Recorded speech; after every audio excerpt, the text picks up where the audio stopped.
There's a moment in the wild where instinct and survival blur. You see it in the eyes of a wolf, sharp and calculating, as it watches its pack. It's not just hunger. It's a deeper, primal drive to stay alive, to belong, to cooperate. But then, as the pack moves in, the wolf's posture shifts. It becomes part of something larger, something more than itself. Cooperation isn't just about survival. It's about connection, a silent agreement to trust, to share, to endure. This isn't just animal behavior. It's a mirror to our own nature. We too are wired for cooperation, for the comfort of belonging, for the pull of the collective. But how far does this instinct go? And where does it end? To understand this, we must look beyond culture and into the biology of our being. What drives us to work together, to care for one another, even when it costs us? The answer lies in the ancient, the instinctive, the almost preconscious. This is not just about survival. It's about the foundation of society itself. The roots of cooperation are buried deep in the biology of who we are, and if we can uncover them, we might finally understand what it means to be human. So what exactly are we talking about? It's not just about helping others. It's about the strange, unspoken ways we've evolved to look out for one another, even when it doesn't serve our own interests.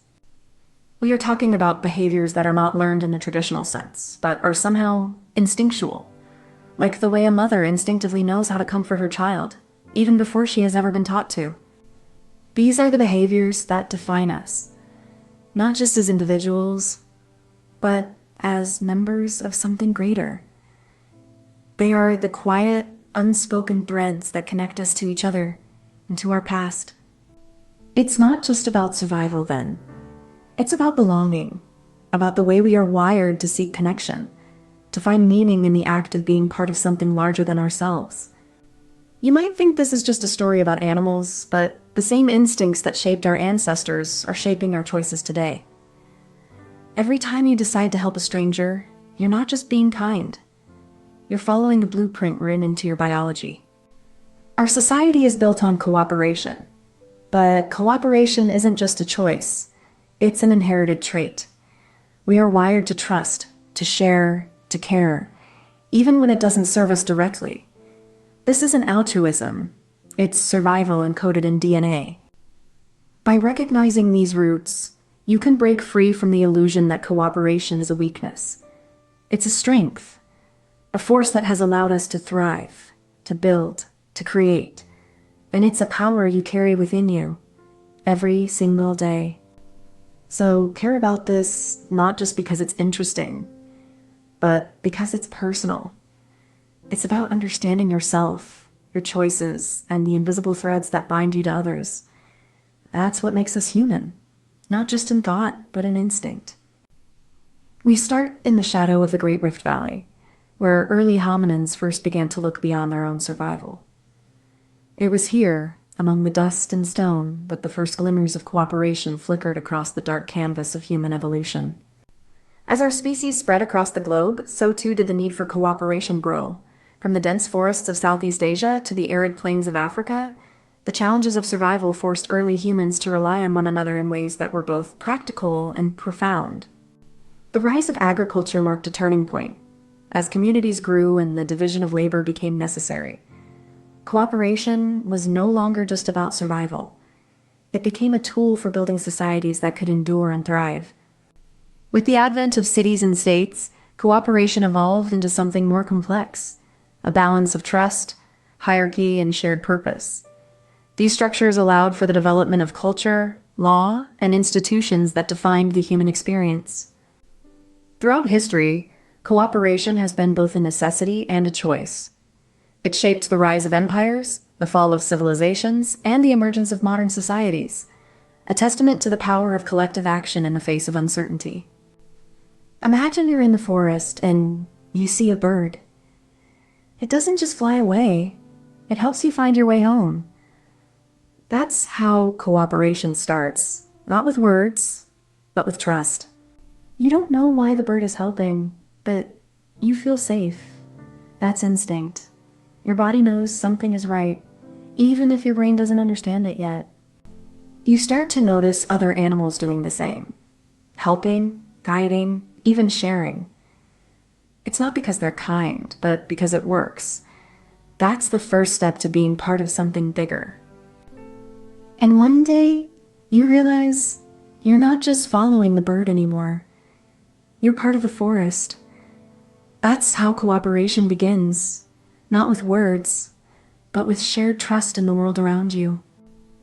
To understand how cooperation begins, we must start by looking at the earliest moments of life.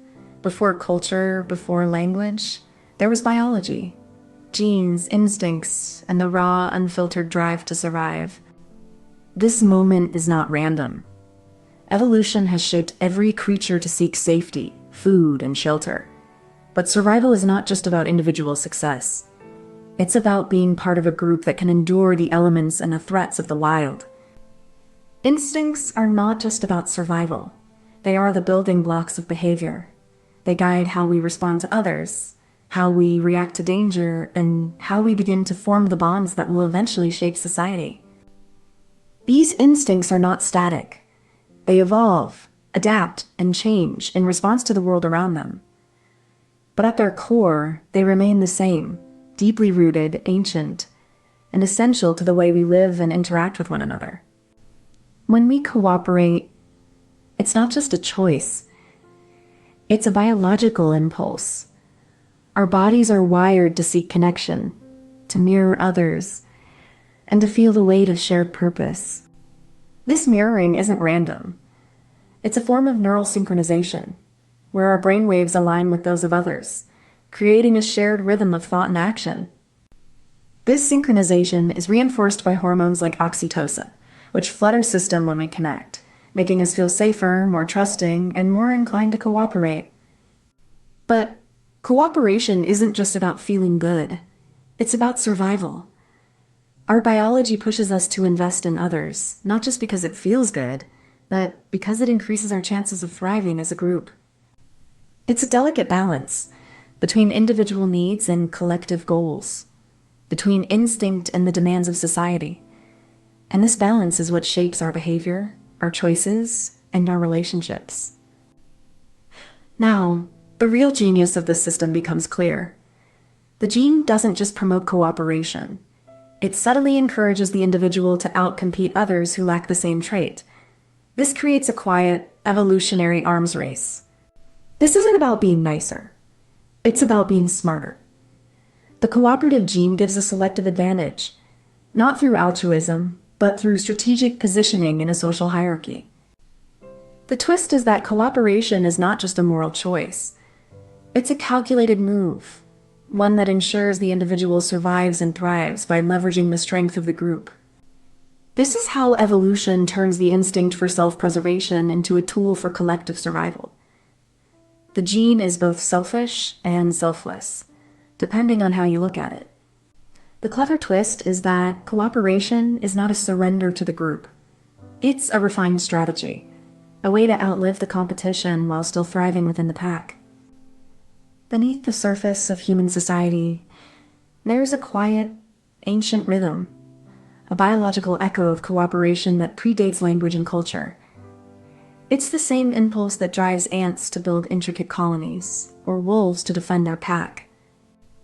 This cooperation isn't just social. It's rooted in evolution.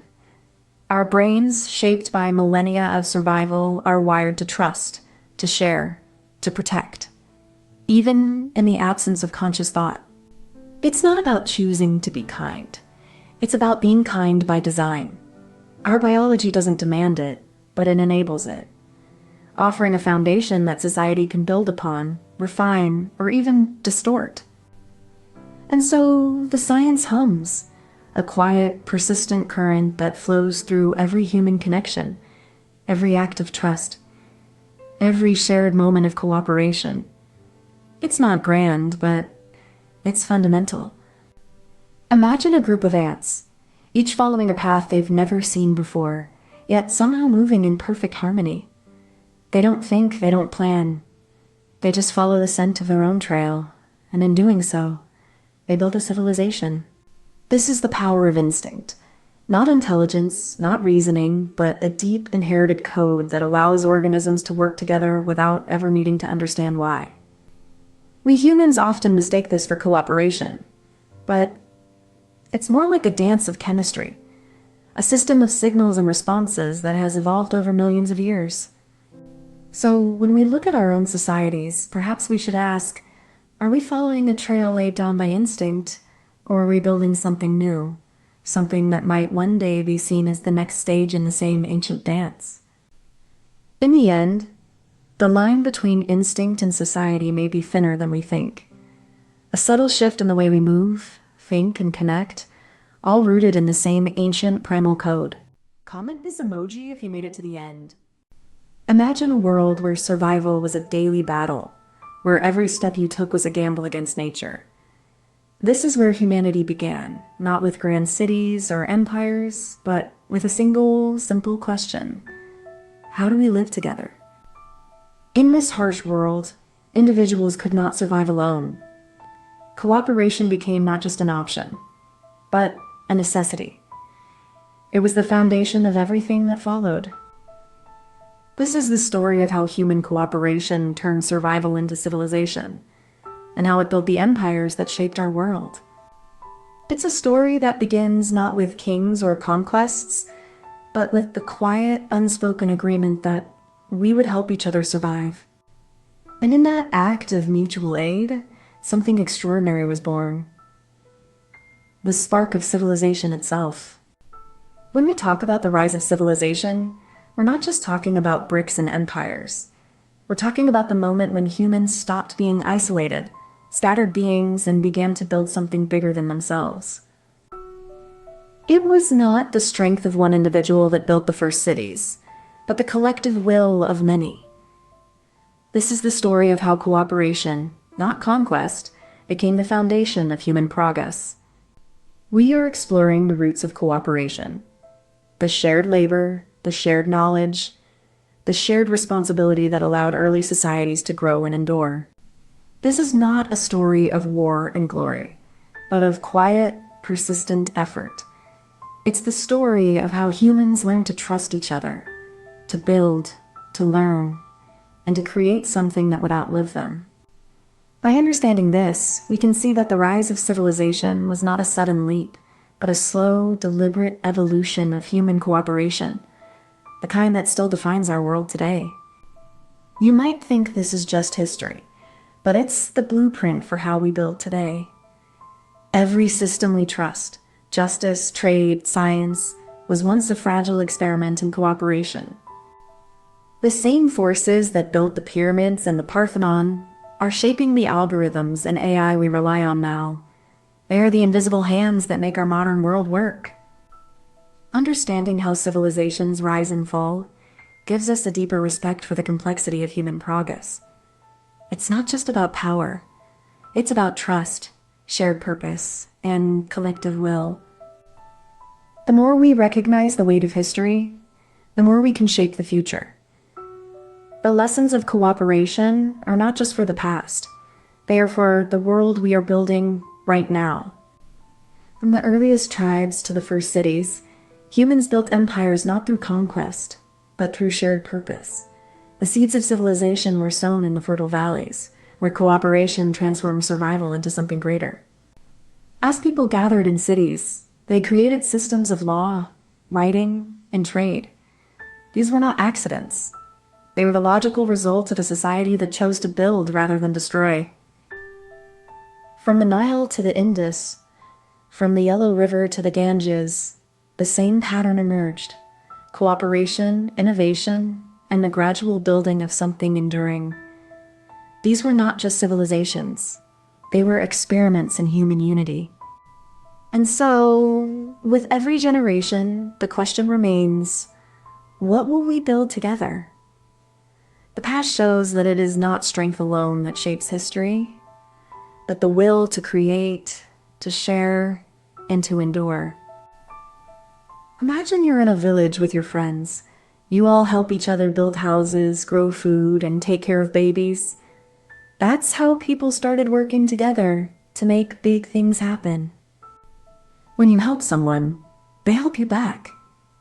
That's how whole groups started to grow bigger, and that's how cities and kingdoms were born from simple teamwork. It's not about one person being strong. It's about everyone doing a little bit, and together, you can move mountains. The same way you share your toys, ancient people shared their knowledge and tools. That's how they built the big things we see today. So, when you see a big city or a strong country, remember it started with a bunch of little helps from a bunch of little people. The first step in building civilization was not conquest, but the quiet act of gathering. People came together, not out of necessity, but out of a shared vision of something greater than themselves. They built shelters not just for protection, but as symbols of unity. These structures were the first physical manifestation of collective will, a place where ideas could be exchanged and decisions made. At the heart of it all was the division of labor. Some tended the crops, others built the tools, and a few took the risks to secure the borders. This was the first step in making a society that could grow beyond survival. These early settlements were not just clusters of people. They were the first experiments in structured cooperation. Every task, every decision was a step towards something lasting, something built by many for many. At the heart of this mechanism is the division of labor. When people specialize, they don't just produce more. They create a web of interdependence that binds society together. This specialization requires trust, which in turn requires systems like trade, record-keeping, and shared norms that ensure fairness and prevent collapse. Institutions don't just manage cooperation, they amplify it. They create the conditions where people can work together toward shared goals that go beyond individual survival. But this mechanism is fragile. It depends on communication, fairness, and the willingness to adapt. When these elements break, so too does the foundation of civilization. So, the second step in the rise of civilization is not just about building cities or empires. It's about building the invisible scaffolding that allows cooperation to scale beyond the tribe.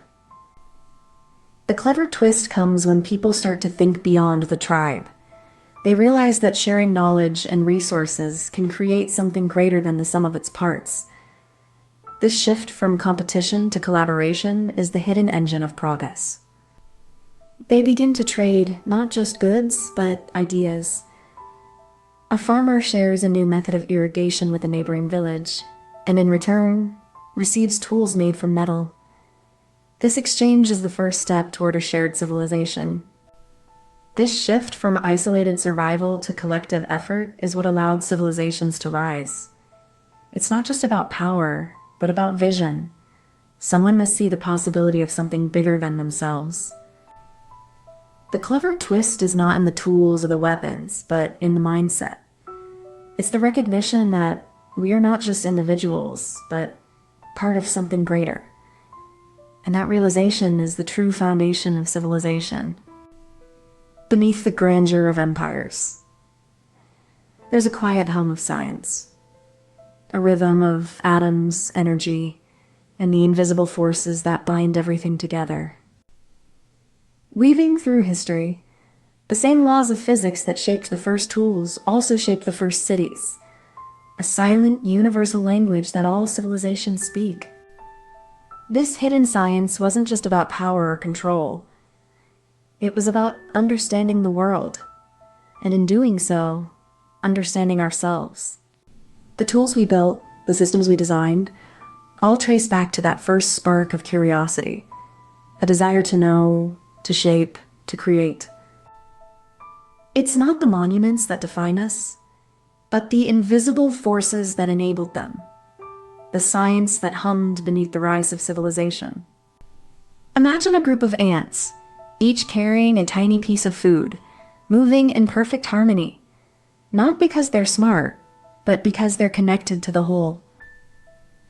They don't think about the future, but they build, they adapt, and they endure, because their survival depends on the collective will of the swarm.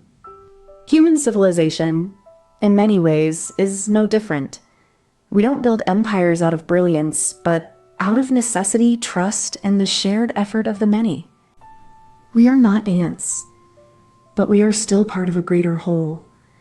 Our success is not in our individual genius, but in our ability to work together, even when we don't understand why. In the end, we are all just ants, working, building, surviving, and somehow, in the process, creating something greater than ourselves. Comment this emoji if you made it to the end. There is a quiet truth in the way we scroll through our feeds, never quite meeting the eyes of those we share the world with. We speak to strangers across oceans, yet feel more distant from the people right next to us. We build walls with our words, not with bricks, and we are all the architects of this quiet fracture.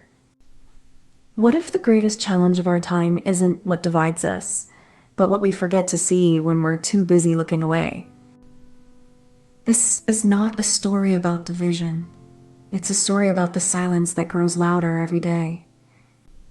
We're talking about a world where people are more connected than ever, yet more divided than ever. The internet binds us, but it also isolates us. We speak the same language, yet we've lost the ability to truly understand one another. Cooperation is no longer something we choose. It's something we're forced to do. But the very systems that are meant to bring us together are also tearing us apart. We're living in a paradox of unity and division. We've built an infrastructure of communication that allows us to speak across oceans, yet we're still unable to bridge the gaps between us. The tools we use to connect are the same ones that amplify our divisions. This is not just a political or ideological issue. It's a human one. We are being asked to cooperate, but we are not being taught how. And in the absence of understanding, we fall back on fear, resentment, and mistrust. The question is not whether we should cooperate, but whether we are capable of doing so. We are facing a crisis of connection, and it's one we're not yet ready to face honestly. You think this is just about politics or distant conflicts, but look around. The same fractures are showing up in your own life, in your relationships, in the way you trust others. The world is no longer a single story. It's 1,000 overlapping ones, each with its own truth, its own silence, its own refusal to listen. And you are caught in the middle of it all. Cooperation isn't just about solving problems. It's about holding space for the other, even when you don't agree, even when you're tired of the noise. You don't have to believe in everything, but you do have to believe in the possibility of connection. That's where the real work begins. Not in big speeches, but in small, quiet acts of listening. So maybe you don't have to be loud. Maybe you just have to be present. And that's enough. For now, for the moment, for the people who need to be heard. We began as tribes, bound by necessity, sharing fire and stories, trusting in the fragile thread of survival. Each gesture, each word, was a step towards something greater than the self. Then came empires, and with them, the first division. Borders were drawn, not in ink, but in the minds of conquerors. People were not just separated, but redefined by the labels of rulers. The Renaissance was a moment of rediscovery. But even then, the world was beginning to fracture. Ideas spread, but so did suspicion. The same hands that built cathedrals also built walls. The Enlightenment promised reason and unity, but it also gave birth to new forms of exclusion. The world was becoming too big and the mind too small to hold it all. And now, we stand at the crossroads of history, where the echoes of old divisions still shape the present. We are more connected than ever, yet more divided than any time before. Imagine you're playing a game with your friends, but everyone is on a different team. You want to win, but you also want to play fair. You try to talk, but no one listens. It feels lonely, even when you're surrounded by people. The world is like that game. We all want to win, but we're stuck playing against each other instead of together. It's hard to see the bigger picture when everyone's focused on their own piece. Sometimes, the best way to win is to help others win. But in a world that's too busy fighting, it's easy to forget that we're all on the same team, even if we don't realize it yet. The real challenge isn't the game. It's learning to play it together, even when the rules feel broken and the score is unclear. That's what it means to cooperate in a fragmented world. Maybe the first step is just to look around, to see that even in the chaos, there are still people who want to play. And maybe, just maybe, they want to win with you. We start with a world that is not broken, but divided. A world where borders are not just lines on a map, but walls between people, ideas, and trust. The first step is not just the presence of division, but the recognition that it is not accidental. It is shaped by history, by politics, by the echoes of old conflicts that still resonate today. The first step is the acknowledgement that these divisions are not just external. They are internal too. They live in the minds, hearts, and histories of those who live within them. And so, the stage is set. Not for a conflict, but for a conversation. A conversation that begins not with certainty, but with the courage to ask, what if we are not so different? It is not an easy setup. It is not a beginning, but a recognition of where we are. And perhaps that is the first step towards something real. The first step is setting the table, but the second step is deciding who gets to sit where. It's not just about the rules. It's about who gets to shape them. Power isn't just in the hands of the few. It's in the hands of those who can decide who is heard and who is not. The mechanism of cooperation is built on whose voice is amplified. In the quiet corners of these meetings, the real work is done. Not in the grand speeches, but in the whispered negotiations, the silent calculations of who will benefit and who will be left behind. Cooperation is not about equality. It's about control. The mechanism of step 2 is the quiet war over influence, where the real players are not always the ones in the spotlight. And so, the world continues to fragment not because of a lack of connection, but because of who is allowed to connect and who is forced to remain isolated. The clever twist is not in the method, but in the mind that devises it. It's the quiet, unspoken assumption that we are all already part of the same system, even when we refuse to acknowledge it. It's the illusion of choice, the belief that we are acting freely when we are merely following a script written by forces we cannot see. We are both the players and the script, and we are too tired to notice the difference. We are not trying to cooperate. We are trying to survive. And in surviving, we are learning to cooperate, not out of will, but out of necessity, out of the weight of the world pressing down on us all at once. The clever twist is that we are already in the system. The system is not a machine, it is a mirror. And we are the ones staring back, caught between the reflection and the void. We are not breaking the system. We are becoming it. And in doing so, we are learning to see it, not as something to be fixed, but as something to be understood, or perhaps to be endured. The data doesn't lie. Every model, every algorithm, every data set reflects a world that's increasingly split into competing systems, each with its own logic, its own truth. We are building realities in silos, where information flows within, but not between. It's not just politics or ideology. It's the very architecture of our shared existence. The science is silent on whether we can heal or if we are already too far. But it does tell us one thing clearly. The future is not a single path, but a web of possibilities, some leading toward collapse, others toward reconciliation. In the end, the science doesn't offer answers. It only asks as to the world as it is, and to wonder if we are ready to change it. Imagine a great ancient city built on a single solid foundation. Every wall, every tower, every street was designed to work together, to bear the weight of the whole. Now imagine that foundation is gone. The city is left to rot, each building falling apart, each citizen building their own tower on shifting sand.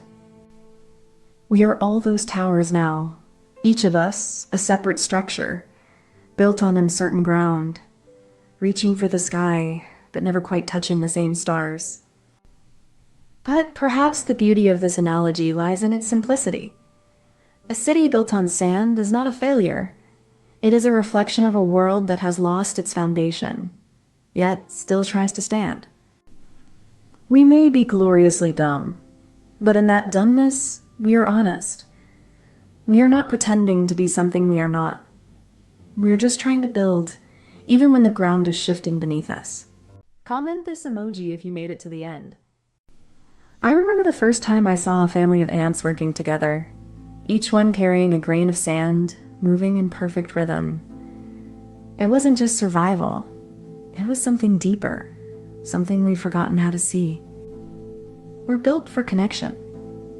But in the noise of modern life, we've lost touch with the quiet strength of being together. The future isn't just about what we achieve alone. It's about what we can build when we choose to stay. Togetherness isn't just a feeling. It's a choice, a practice, a way of being. And maybe the future we're building isn't just about progress, but about remembering how to belong. The future of togetherness isn't just about being close. It's about being intentional, about reimagining what success looks like when we stop chasing the individual and start building the collective. We're talking about more than just working together. We're redefining what it means to be connected in a world that's moving faster than ever. It's not about competition anymore. It's about how we can support each other without losing our own way. We're reimagining success not as a destination, but as a continuous act of showing up for each other. This isn't a utopia. It's a possibility, a way of being that asks us to look inward before we reach outward. So what does this mean for us? It means we have to be both stronger and more vulnerable than we've ever been before. You think you're just watching the world change, but the truth is, you're already part of it. Every decision you make, every relationship you build, is a thread in the fabric of this collective future. The future isn't something distant and abstract. It's the quiet hum of your neighbor's laughter, the shared silence of a coffee shop, the unspoken trust between strangers who pass each other every day. You don't have to be a leader or a visionary to care. You just have to notice. You just have to feel how fragile and powerful this connection is, and how much it shapes who you are. The future of togetherness isn't about grand gestures. It's about showing up, even when the world feels too loud. Even when you're not sure what you're fighting for. You should secretly care because you're already in it. You're already part of the story. And the story is still being written. By you, by me, by all of us. We've always built our lives around the idea of togetherness. Family, community, shared purpose. But how did we get here? Let's rewind to the roots of collective success. In ancient times, survival was the shared goal. People banded together, not out of choice, but necessity. Every person had a role, and every role was vital. As civilizations grew, so did the idea of togetherness. We built cities, created laws, and formed nations. But even then, the dream of collective success was always at the heart of it. The industrial age brought new challenges, but also new possibilities. Factories, unions, and labor movements showed that togetherness could be a force for progress. Today, we're faced with a different kind of challenge. Technology, globalization, and climate change have changed the nature of togetherness, but the need for it hasn't changed. So, as we look ahead, we must ask, what does togetherness really mean now? And how can we reimagine it for a future that's both collective and individual? Imagine you're playing with your best friend, and instead of just having fun, you're both trying to build the tallest tower you can. But you don't have to do it alone. You share ideas, help each other when you fall, and cheer when the tower stands. That's what togetherness really is, building something bigger together, not just for yourself. It's not about being the best at everything. It's about knowing when to step back, let someone else take the lead, and still feel proud of the work you did. Togetherness isn't perfection. It's showing up even when you're not sure how to fix the problem.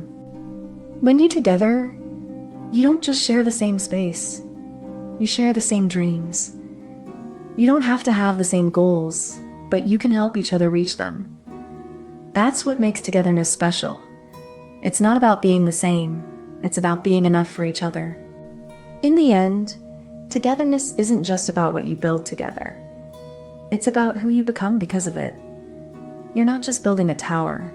You're building a friendship, a trust, a future that's stronger than either of you could have made alone. It starts with a quiet room, a single table, and a group of people who have nothing in common except the shared feeling that something is missing. They sit in silence, not out of discomfort, but out of curiosity, waiting for the first spark of connection. No one speaks. No one moves. It's not a test of silence, but of presence, of letting the space breathe before the first idea is ever voiced. The air is thick with anticipation, like the moment before a storm. The first step is not about solving a problem, but about creating space for the unknown. It's about trusting that the group will carry the weight of the moment, and that the future is not something we build alone, but together. This is the beginning, not of a plan, but of a possibility.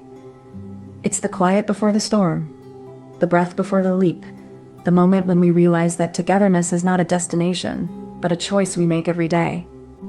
We start by mapping the human experience. Every heartbeat, every breath, every shared silence. It's not about grand gestures, but about the quiet, unspoken moments that stitch people together. This mapping is not about control, but about understanding. We listen more than we speak, observe more than we act, and in that silence, we begin to see the invisible threads that connect us. In this model, success is not measured in outcomes, but in the depth of connection. It's not about how much we achieve, but how much we feel together. The mechanism works like a living map, dynamic, evolving, and always rooted in the present. It's not a blueprint, but a rhythm that guides us through the unknown, step by step. And so, we move forward, not as individuals, but as a collective breath. We don't need to know where we're going, only that we're moving together. And that's enough. The clever twist isn't about forcing everyone to agree, but about creating spaces where disagreement is not just allowed, it's expected. It's the quiet shift from consensus to coexistence. This twist asks us to reframe success not as a shared destination, but as a series of shared moments. Moments where we show up, not because we all have the same answer, but because we're all here, trying. The clever twist is a kind of humility. It's the recognition that no one has the full picture, and that the strength of the group lies in its diversity, not its uniformity. In the end, this twist isn't about control. It's about trust. Trust that even when we don't agree, we can still move forward, not as one, but as many, each carrying their own truth and contributing to the collective journey. Beneath all the noise, there's a quiet science of connection, of trust, of shared purpose. It's not just about what we do, but how we do it together. Neuroscience shows that when we're in sync, our brains actually mirror each other. It's like a silent dance of understanding, happening in milliseconds. In these moments, we're not just individuals. We're something more, part of a larger rhythm, a shared frequency that hums beneath the surface of every meaningful relationship. The science isn't just about what we know. It's about how we feel. It's the quiet pulse of togetherness, the way we're wired to connect, to be part of something greater. And in that pulse, there's hope. There's a rhythm that's not just natural, but necessary. A reminder that we're not just surviving, but thriving together. Imagine a group of people trying to build a bridge, but instead of working together, they all just throw bricks in random directions. It's chaotic, but somehow the bridge still stands. Not because of skill, but because of sheer persistence. The bridge isn't beautiful, and it's not efficient, but it's functional. It's a reminder that sometimes success doesn't come from perfect planning, but from shared effort, even when it feels like everyone's just flailing. In this analogy, we're all the bricks, we're all the workers, we're all the people flailing, but we're also the ones who keep the bridge from collapsing. We're the ones who make it possible. So maybe the future of togetherness isn't about being perfect. It's about being real. It's about building something even when we don't know where it's going. It's about the dumb, beautiful act of showing up. Comment this emoji if you made it to the end.